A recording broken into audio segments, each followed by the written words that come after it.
Deir seachtain na beag seo chuig cá airn gur tháinig deireadh na bataisí craobh Norrics na bharthaí carú canis na míocht á tríogus Tiberdarn. Bheadh súil géar á chahabh ag go luchtaíochta agus ag súil dríocht. Bhí Brian Tyres agus Pat Fleury a bar Parnell den ceann seo.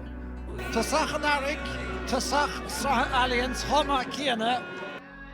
Fachtige armen agus rééis tá éidir anna scríte go dó agus freagra an láir agus Tiberdarn ó Owen Connolly. Just told me you were sick of living here. All you wanna do is disappear. Watch as you stare over the edge. Stick a bow tattoo. Willie Connors a feheb ó me ge Willie Mark Hogan seoltaisteach ar nás cumile me ge Willie agus tá an sprecaimse a ge fearchaí le dainge. Connor Poe agus tá ceann san stúra Connor sin trasná na paintí a techt ceann í ag chéile. Strings slowing down, feeling so high. We don't even. Agus mar ragra láthach bán bail Jake Malone fearchóla hí sanna tastáil.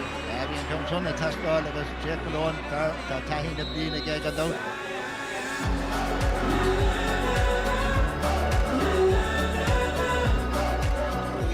Craig Morgan Penny, Bacochan Keane, Winchester, Fada Galore, Díra Chos Kenneth Tasnáin.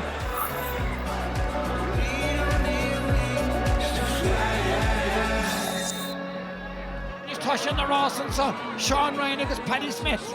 An sitter fachtige Ryan, better in Chiat Chola Jackson sa, and Chiat Chancellor Vardiga Ryan agus en Nadahe Patent again. Lord O'Connor on the evening, Harris and Raston. Never going back upstate. Boetesteach go Holland fat.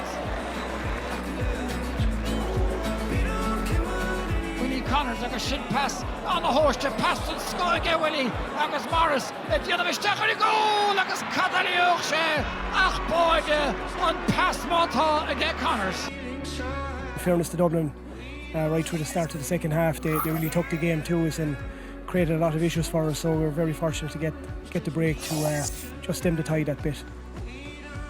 It's great, and Tipperary hurling needs these guys to start really coming through now, and the new generation hopefully of Tipperary hurlers. But look, the league will tell us more, Micheál, as we go forward.